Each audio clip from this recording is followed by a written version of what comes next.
Hi friends, எல்லாருக்கும் வணக்கம். எல்லோரும் எப்படி இருக்கீங்க? ரொம்ப நாள் ஆச்சு வீடியோ போட்டு. ஏன்னா கொஞ்சம் எனக்கும் உடம்பு சரியில்லை, எங்கள் அம்மாவுக்கும் உடம்பு சரியில்லை. ஸோ வீடியோ வந்து நான் இது பண்ண முடியல, ரெக்கார்ட் பண்ணது போட முடியல ஃப்ரெண்ட்ஸ். இப்போ தான் ஓகே ஆகிட்ருக்கோம். எல்லோரும் நல்லா இருப்பீங்கன்னு நம்புகிறேன். இங்கே பாருங்கள், சத்து மாவு நான் வந்து அரைக்கிறதுக்கு எப்படி வந்து ரெடி பண்ணுறேங்கிறது ஒரு வீடியோவாக போடலான்னு நினச்சேன். ஃபஸ்ட்டு எல்லாம் தானியங்கள்லாம் வாங்கியிருந்தேன், அது ஒரு வீடியோவாக போட்டிருந்தேன். அந்த தானியங்கள் எல்லாத்தையும் தனித்தனியாக கழுவி இந்த மாதிரி உடனே வந்து வடிகட்டிடணும். ரொம்ப நேரம் ஊற வைக்கக்கூடாது. கழுவின உடனே இந்த மாதிரி பாருங்கள், ஒவ்வொரு தட்டில் மாடியில் வந்து வச்சு அதை வந்து காய வச்சுருக்கேன் ஃப்ரெண்ட்ஸ். இதில் என்னென்ன தானியம் இருக்குதுன்னு உங்களுக்கு ஏற்கனவே அந்த வீடியோவிலே காமிச்சிருப்பேன். நம்ம என்ன தானியம் வேணாலும் முக்கால்வாசி சேர்த்துக்கலாம், அது நம்மளோட விருப்பம்தான். மெயினாக வந்து கம்பு, சோளம், அப்புறம் வந்து வரகரிசி, அப்புறம் பாருங்கள் இது சோயா பீன்ஸு, வெள்ளை சோயா பீன்ஸு, அப்புறம் நிலக்கடலை, கருப்பு சோயா பீன்ஸு. பாருங்கள், இந்த மாதிரி நம்மளோட விருப்பம்தான். அது விருப்பம்னு சொல்ல முடியாது, ஒரு பேசிக்காக வந்து கொண்டக்கடலை, இது வந்து கருப்பு சோயா பீன்ஸு, கொள்ளு. நான் ஒவ்வொரு சமயம் ஒவ்வொன்று மிஸ் பண்ணிவிடுவேன், விட்டுருவேன். ஸோ அது மாதிரி மெயினான திங்ஸ் வந்து என்னென்ன இருக்கோ அதெல்லாம் போட்டுக்கலாம். கருப்பு சோயா பீன்ஸு, வெள்ளை சோயா பீன்ஸு, அதுக்கப்புறம் வெள்ளை சோளம், மக்காச்சோளம். பாருங்க, இப்போ இது போட்டிருக்கேன் நான். இந்த இது வந்து சாரி, என்னது டக்குன்னு எனக்கு ஞாபகம் இல்லை. இஞ்சி காய வச்ச சுக்கு. இது வந்து சுக்கு வந்து ஜீரணம் ஆகும்னு சொன்னாங்க. அதனால் இப்போ 2 தடவையாக சேர்த்துருக்கேன். ஃபஸ்ட்லாம் சேர்த்த மாட்டேன். பொட்டுக்கடலை, வரகரிசி, மில்லட்ஸும் நான் எல்லாமே சேர்த்திருக்கேன் ஃப்ரெண்ட்ஸ். ஏன்னா கொஞ்சம் கெட்டியாக இருக்கும், குழந்தைங்களுக்கு வந்து ஃபில்லிங்காக இருக்கும்.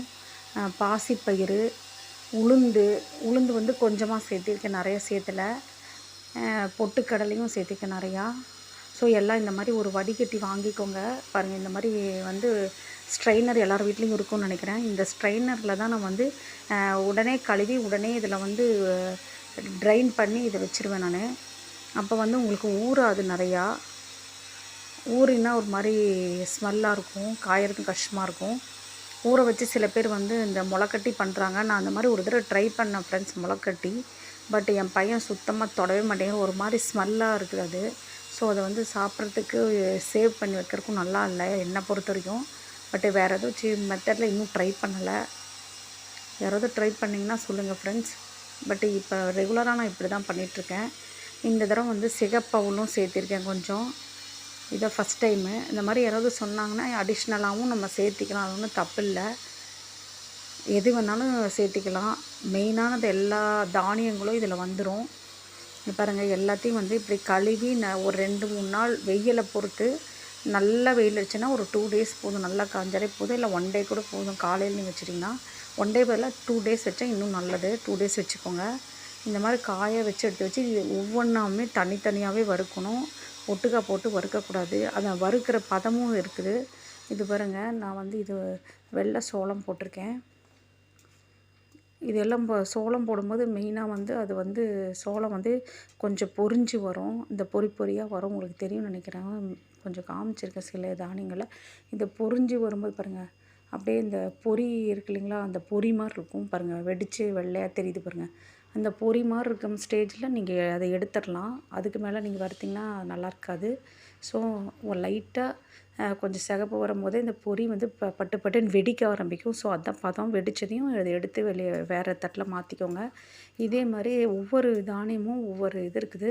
சிலது வந்து அந்த பீன்ஸ் எல்லாமே வறுக்கும்போது நல்லா வெடிக்கும். அதனால் கண்ணில் பட்டுற போகுது ஃப்ரெண்ட்ஸ். அதனால் ஏதோ கண்ணாடி இருந்தால் போட்டுக்கோங்க, இல்லைன்னா வந்து ரொம்ப சிம்மில் வச்சு. அதுக்கு பதிலாக வந்து எல்லோரும் கண்ணாடி யூஸ் பண்ண முடியாது.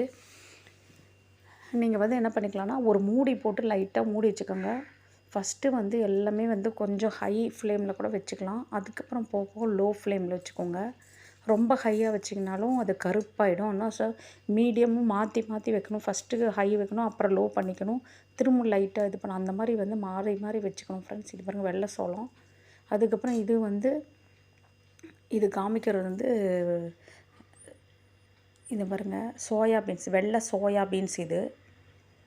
இந்த வெள்ளை சோயா பீன்ஸை பாருங்கள், இந்த மாதிரி மூடி போட்டு மூடி வச்சுருங்க. இதெல்லாமே வெடிக்கும், பட்டு பட்டுன்னு சத்தம் கேட்டு வெடிச்சிடும், மூஞ்சிலாம் தெரிச்சிரும். ஸோ இதெல்லாம் நீங்கள் வறுக்கும் போது கொஞ்சம் ஜாக்கிரதையாக வறுக்கணும். இதெல்லாம் வறுக்கும் போது ரொம்ப சின்னது பண்ணிக்கோங்க அடுப்பை. சிம்மில் வச்சுட்டு அதுக்கப்புறம் வந்து மூடி போட்டு போட்டு கொஞ்சம் ஒரு 2 நிமிஷத்துக்கு ஒரு தடவை மூடி திறந்து இப்படி வந்து பெரிய கரண்டியாக வச்சுக்கோங்க. நீளமான பெருசு மீன்ஸ் நீளமானது தண்டு நீளமானதாக வச்சுக்கோங்க. இரும்பு வாணலினாலும் சரி, இல்லை இது வந்து இண்டோலி வாணலி அந்த மாதிரி ஏதோ யூஸ் பண்ணிக்கோங்க.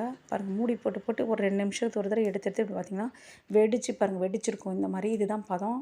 இந்த வெடிக்க ஆரம்பிக்கும் போது நல்லா வறுபட்டுருச்சுன்னு அர்த்தம். இந்த ஈரத்தன்மை இருந்ததெல்லாம் போயிருக்கும். ஸோ அந்த மாதிரி இருக்கிற ஸ்டேஜில் நீங்கள் எடுத்துக்கலாம். அதே மாதிரி இது வந்து கருப்பு உளுந்து கொஞ்சம் போட்டிருக்கேன். இதுவும் வந்து நீங்கள் இந்த கருப்பு உளுந்துலாம் வெடிக்காது. ஸோ இது வந்து உங்களுக்கு அந்த வாசனை வரும். அந்த வாசனை பார்க்கும்போது எடுத்துக்கலாம்.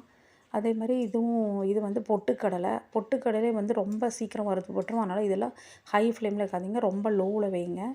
லோவில் வச்சு எடுத்துக்கோங்க. இதெல்லாம் அந்த மக்காச்சோளமும் இருக்கும் பாருங்கள். இது வந்து சிகப்பு சோளம். இந்த சிகப்பு சோளமும் பாருங்கள் பொரிஞ்சு வந்திருக்கு. இப்படி பொறியாக அது வெடிச்சிட்டு வர ஸ்டேஜில் நீங்கள் மாற்றிக்கோங்க. ரொம்பவும் இது பண்ணிங்கன்னா எல்லாமே பொரியாக மாறிடும். ஸோ அந்த மாதிரி விடாமல் சீக்கிரமாக அதையும் எடுத்துடுங்க. இது வந்து பாருங்கள் கொண்டக்கடலை, கருப்பு கொண்டக்கடலை. இதுவே நான் வந்து மூடி போட்டு போட்டு வச்சு இது பண்ணுவேன். இதுவும் லைட்டாக வெடிக்கும், பட் கண்ணில் படாது. இது வந்து என்ன ஆகும்னா உங்களுக்கு வெடித்து அந்த நம்ம சுரேஷ் கடலம்பாங்க, இப்போ உப்பு கடலைன்னு சொல்லி பொரிக்கடலாம் விற்பாங்க. ஸோ அதுவாக மாறிடும். நம்ம வீட்டிலே கூட செய்யலாம், பட் ஃபுல்லாகவே அது அந்த லெவலுக்கு வராது நம்மளுக்கு. அவங்க பண்ணுறதுக்கும் நம்மளுக்கும் வித்தியாசம் இருக்கும். ஆனால் ஓரளவுக்கு அந்த மாதிரி வந்துடும். நம்ம அது ஃப்ரை பண்ண வாண்டியில் வறுக்க ஃப்ரை பண்ணலாம். அது எண்ணெயில் போட்டு தான் ஃப்ரை. நம்ம வெறும் வாணலியில் வறுக்கும் போதே இந்த மாதிரி கடலையாக மாறிடும். நல்லா டேஸ்ட்டாக இருக்கும். இதுவும் வந்து அந்த நம்ம சத்து மாவில் இது பண்ணலாம், போட்டுக்கலாம். முக்கியமாக அதை போடணும். அதுக்கப்புறம் பாருங்கள், இது வந்து மக்காச்சோளம். இது வந்து இந்த மக்காச்சோளம் வந்து நீங்கள் கடையில் கேட்டிங்கனாலே தெரியும், வெறும் மக்காச்சோளம். இது ஸ்வீட் கார்ன் கிடையாது. மக்காச்சோளத்தில் இதுவும் வந்து நல்லாவே பொரியும். இது நல்லா தெரியும். அந்த பொரி வந்து நம்ம யூஸ் பண்ணுறது மாதிரி இருக்கும். அந்த மாதிரி வரும்போது இது பண்ணுங்கள். இதுக்கப்புறம் வந்து வேறு இந்த கிட்னி பீன்ஸ், சோயா பீன்ஸ் பெருசு, இந்த இது கண்டிப்பாக வெடிக்கும் ஃப்ரெண்ட்ஸ். இது வந்து நீங்கள் பண்ணும்போது கண்டிப்பாக மூடி போட்டுருங்க. இதுவும் வெடித்து இந்த தோல் வந்து வெடித்து தெரியும் அந்த ஸ்டேஜில். இதெல்லாமே வந்து கொஞ்சம் ஸ்லிம்லேயும் வச்சு சிம்மில் வச்சு நீங்கள் எடுத்து இது பண்ணிக்கணும். பாருங்கள், எல்லாம் வறுத்ததுக்கப்புறம் எல்லாம் ஆற வைக்கிறதுக்கு ஒரு பெரிய, நான் எப்போவுமே 2 தட்டு வாங்கி வச்சுருக்கேன்னு சொல்லியிருக்கேன் உங்ககிட்ட. ஸோ அந்த தட்டில் போட்டு எல்லாத்தையும் நல்லா ஆற விட்டுறணும். ஆற விட்டதுக்கு அப்புறம் தான் வந்து நீங்கள் நல்லா அரைச்சிக்கணும். நான் முடிஞ்சப்போ ஒவ்வொரு சமயம் வீட்டிலேயே அரைச்சிடுவேன். சப்போஸ் முடியலைன்னா நீங்கள் மிஷின்லேயும் கொடுத்து அரைச்சிக்கலாம். அது உங்கள் விருப்பம்தான். பாருங்கள், இதிலே பாதாம், பிஸ்தா, முந்திரி எது இருக்கோ அதையும் லைட்டாக நல்லா வெயிலில் காய வச்சுட்டு பின்னாடி சும்மா கொஞ்சமாக வறுத்து போட்டிங்கன்னா நல்லது. இது வந்து ஒரு 6 மாதம் கூட வச்சுக்கலாம், ஒன்றுமே கெடாது. நான் எப்போ தீருதோ அது வரைக்குமே யூஸ் பண்ணிப்பேன். எனக்கு எந்த இதுவும் கெட்டு போனதில்லை இது வரைக்கும். இது எல்லாமே நான் வெளியிலே தான் வைப்பேன் இந்த மாவை. ஒவ்வொரு சமயம் வந்து லைட்டாக அந்த இது வர மாதிரி வந்துடும், புழு வர மாதிரி. ஸோ அதை ஜலிச்சு நீங்கள் வச்சுக்கோங்க. ஃப்ரிட்ஜில் வைத்தா இன்னும் சேஃப், இன்னும் நிறைய நாள் வச்சுக்கலாம். பாருங்கள், இது வீட்டிலேயே செஞ்சனால நம்மளுக்கு என்னென்ன தானியம் போட்டிருக்கோம், என்ன எதுன்னு தெரியும் நம்மளுக்கு. நல்ல மாவு வந்து கொஞ்சம், ஆனால் இதுக்கு கொஞ்சம் கஷ்டப்பட வேண்டியதாக இருக்குது. கஷ்டப்பட்டு நீங்கள் ஒரு தடவை எல்லாம் செஞ்சு வச்சுட்டிங்கன்னா வீட்டில் எல்லாருமே யூஸ் பண்ணிக்கலாம். குழந்தைங்களுக்கு சத்து மாவு கஞ்சியாகவும், வயசானவங்க, சின்னவங்க எல்லாருமே யூஸ் பண்ணிக்கலாம். அவங்கவுங்களுக்கு தகுந்த மாதிரி குழந்தைங்களுக்கு நீங்கள் பனங்கல்கண்டோ இல்லது நாட்டு சர்க்கரையை போட்டு கலந்து கஞ்சி செஞ்சு கொடுக்கலாம். பெரியவங்க வந்து சர்க்கரை சேர்த்துக்க வேண்டாம்னா நீங்கள் மோரில் கூட இது பண்ணிக்கலாம். கஞ்சி செஞ்சுட்டு அதுக்கப்புறம் உப்பு போட்டு குடிச்சிக்கலாம். லைட்டாக உப்பு போட்டு மோர் விட்டு குடிச்சிக்கலாம். இல்லைனா லைட்டாக சுகர் போட்டும் நீங்கள் நாட்டு சர்க்கரை போட்டும் சாப்பிட்லாம். தேங்க்யூ ஃபார் வாட்சிங் திஸ் வீடியோ ஃப்ரெண்ட்ஸ்.